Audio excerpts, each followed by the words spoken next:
Good day, traders. Mindset reset. It's Wednesday, day 3, the midpoint range of the week. Cooler, blustery day here in southern Canada. Today, I'm going to talk about a couple of things. I'll answer some questions. The last few weeks, I've been specifically kind of hammering home to traders in the videos, in the mindset resets, about getting really specific about understanding what your setups are. Timings, levels, behavior of prices, not just lip service. It's about understanding your setups and then having the patience to let the setup evolve in the timing window at the levels for potentially a parabolic opportunity, whether it's a session trade or a 3-day setup. Now, day 3, we had some excellent opportunities for the traders that were patient and willing to sit on their hands. Today we had the indexes were all up high.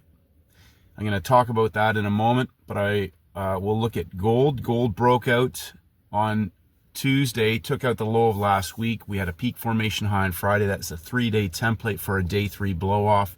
But Tuesday is day 2 in a Monday, Wednesday, Friday template. Now, for traders that are confused about that, go back and study it. It's really simple. Monday, Wednesday, Friday is a template. If you're convoluting ideas and mixing cycles and all that, those are not setups. The reason why I say that is that traders are mixing information. They're talking about confluences, commitments, reports of traders, gaps, hunts, all these things. But let me reinforce that those are not setups. A setup is a very specific mechanistic model that sets up in your timing window for a parabolic opportunity. Again, whether that's a 3-session setup for a session trade or if it's a 3-day template.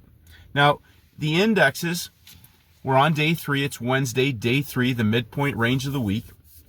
We're up high. They've broken out of previous day's highs. Now, we had no major red news on the calendar. So right away, okay, we have markets that are up high.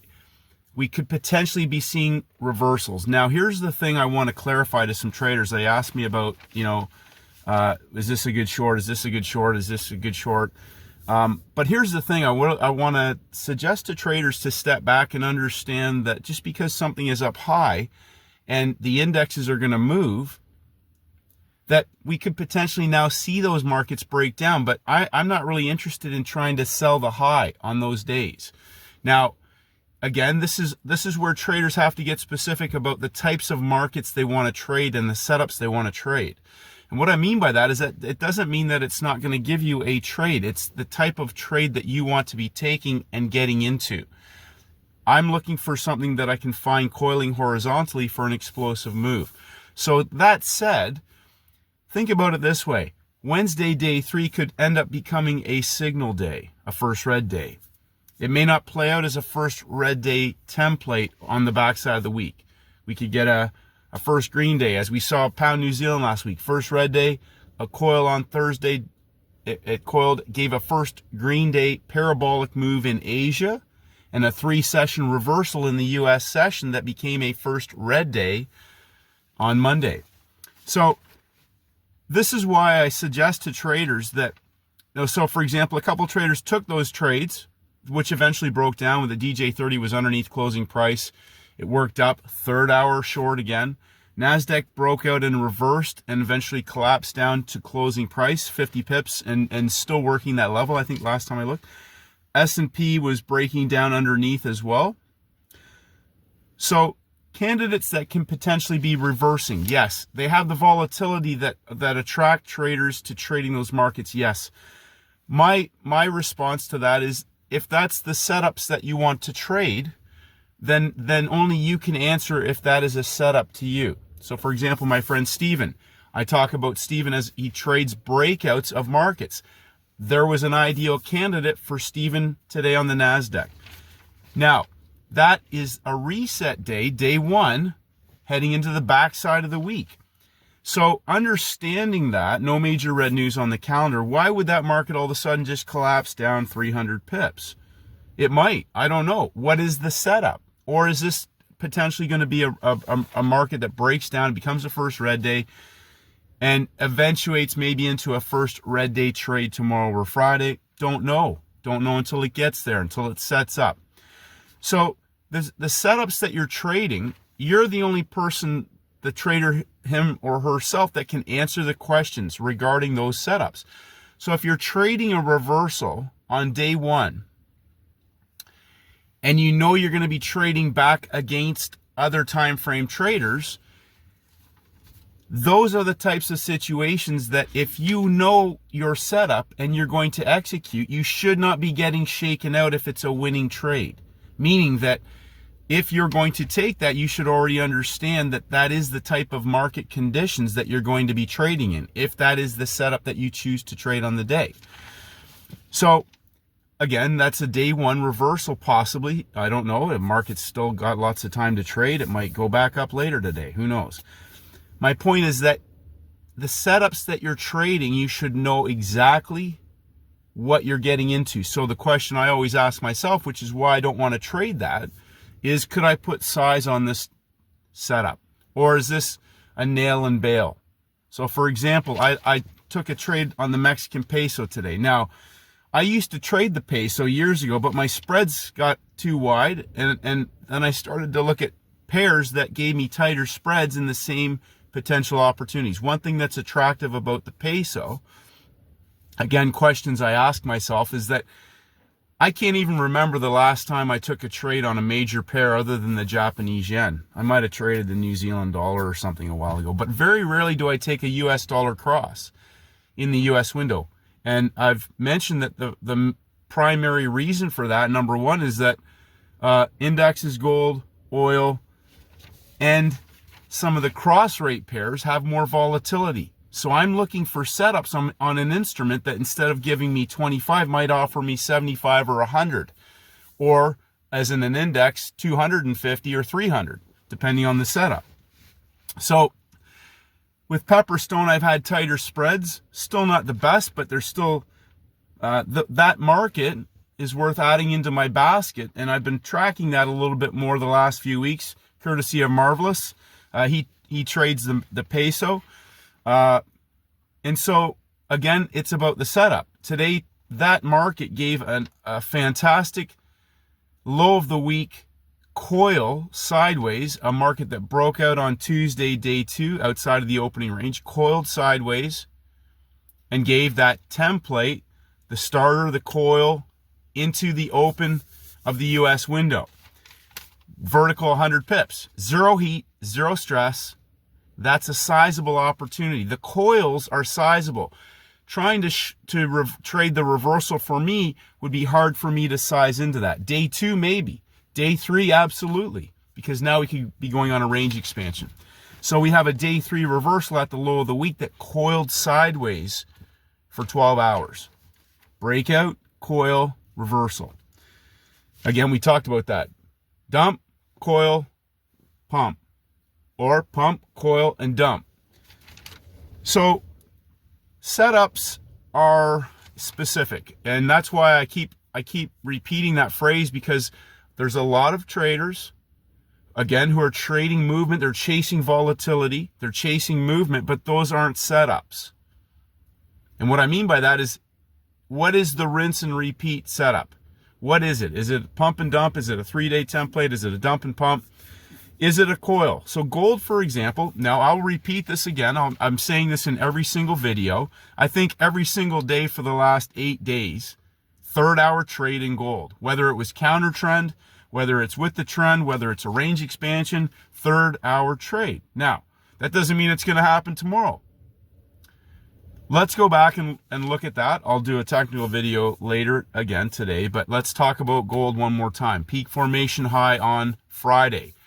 That was confirmed as a day one when Friday's low of day level was broken. So I want to again collapse these false ideas that just because something breaks out and pulls back, it's a new day one. No, it's not. It's not a day one until the other side of a daily level is broken and it's a peak formation high or low of a week. Friday is the closing range of the week.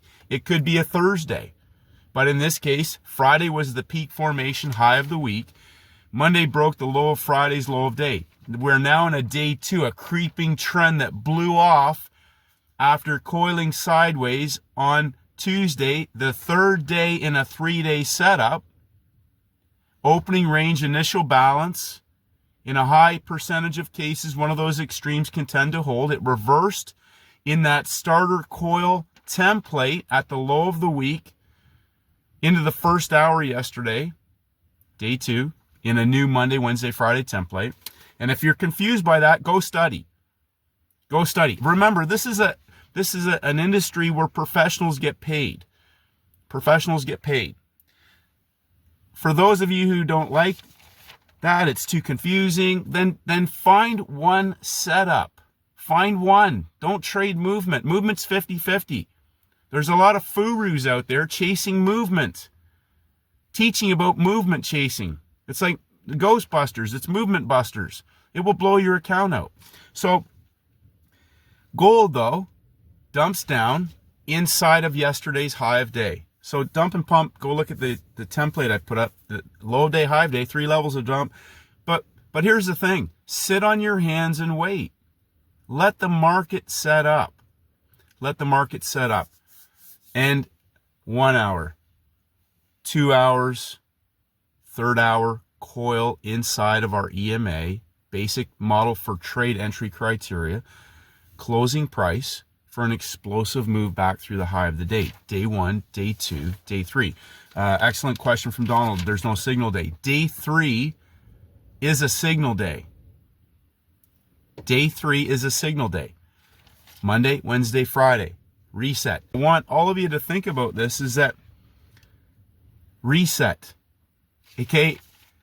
Again, people are calling every day reset, and this is a reset, that's a reset. Wednesday resets as a day 1, heading into the closing range of the week. Will you get a setup in the closing range of the week, the back half, the backside? I have no idea what we're going to get. But Wednesday resets as a new day 1. It could be a first green day, a first red day, an inside day, or nothing at all. It may be 3 days of higher closes, 3 days of breakouts, 3 days of lower closes, 3 days of breakouts, and give a signal day on Thursday for Free Cash Friday. So think about this, Free Cash Friday. Why do I call it Free Cash Friday? Because there's parabolic opportunities on Free Cash Friday that can close out the week, whether they're reversals or trend trades. Okay? So my job as a trader is to find the instrument that sets up with that template. So today, Mexican peso, that's a textbook template. If you go back and study that pair for the last few weeks, you will see textbook, playbook templates. Last Wednesday, day 0. Coiled sideways, Thursday parabolic. A day 2 on the backside, Friday goes parabolic and goes vertical. There's some excellent opportunities. So again, my basket is getting tight for Asia. I've got a really tight basket. Even the gold trade today, that's a scalable short squeeze opportunity. Now, one trader pointed this out in that it did not close as a first green day, but it's a first green day template, and that is spot on. That is exactly it. The volumes contained below closing price in a 2-day coil. Okay? Now that may not necessarily gel with everybody, but I know several gold traders recognize that. And just the key is to sit on your hands and be patient. Sitting on your hands and being patient, 1 hour, 2 hour, third hour trade. So again, I'll repeat the phrase. If you can sit on your hands and you can count to 3 and tell time, you can make a lot of money. The hard part for a lot of traders is, again, just sitting on their hands. And number 2, actually identifying what a best trade candidate is for an actual trade, a money-making 90-10 trade setup. So I put that coil on. That's the 3rd day in a row. We had, okay, Monday morning Asia, Sunday night, pound New Zealand, coil. Gold, Tuesday morning, Monday evening, Asia session, coil. Russell 2000, sideways coil, day 2. Gold, short squeeze coil. Wednesday, Mexican peso, sideways coil. Markets that go into consolidation, which is why I say train your eyes to move horizontally at the levels, coil. And whether we like it or not, whether traders like my ideas or not, it's still going to happen every week. First green day, first red day, coils, explosions, day 3 parabolics. I love it because nothing's going to change and nobody can stop it. The key is to manage yourself, master the setups. So I know there's traders that want to trade certain markets because they move. It gives me a trade. How are you going to scale those in size? And here's the thing. I always ask myself these questions. What can I scale up in size and reproduce in live time? What can I scale up in size? Not catch a move. Not I got 50 pips today. I got 50 pips. Could you size into that? That's the questions I ask myself. Where can I size into the market repeatedly? How will I recognize that? How will it set up? What should it do when I get in? How much heat can I handle with size on that trade? That's the real question. If I really want to size into something, how much can I actually handle in terms of heat and stress? And for how long, if it's going back and forth, back and forth, back and forth? Or is this a nail and bail? I'm just going to get in with whatever lot size, take the trade, lock it in and go away and wait for the larger template to set up. Managing yourself is the key. Managing yourself is the key. If you don't see something set up, managing yourself is the key. Not trying to trade movement. Furrows trade movement with micro lots. That's the truth. They trade movement with micro lots, but none of that's sizable. It's not reproducible. It's not scalable. If you have scalable, reproducible templates, first red day, first green day, they're driven by other time frame traders. That's why when you see that explosion on gold, it's driven by other time frame traders. When you see that explosion on the peso, it's driven by other time frame traders. Now, when we see those markets working down and reversing, they potentially are rolling over. And other time frame traders may be coming into the market. We'll see how that sets up. Day 1, day 2, day 3 into the backside of the week, heading into Free Cash Friday. We have major red news on Thursday. And I believe we have major red news on Friday at 10 a.m. as well in the U.S. session. So those are my opinions. Like Peter Brandt says, strong opinions weakly held. But when I don't see something that looks like a template for a trade setup, the next challenge that each and every trader has is to manage themselves and make sure they don't engage in self-sabotaging, impulsive, irrational, and erratic behavior that could potentially be their undoing on a day that doesn't even offer a best trade candidate. So, you've made it to the midpoint range of the week. Stay safe, stay focused, master your craft, master yourself, master your emotions, but master setups, 90-10 setups that can make you money. Scalping highs and lows and all those things are great, but can you add size? How much size can you put on that and hold on to it? Rinse and repeat, scale it up in size. It's a winnable game. Have a great day, traders, and may the markets go with you.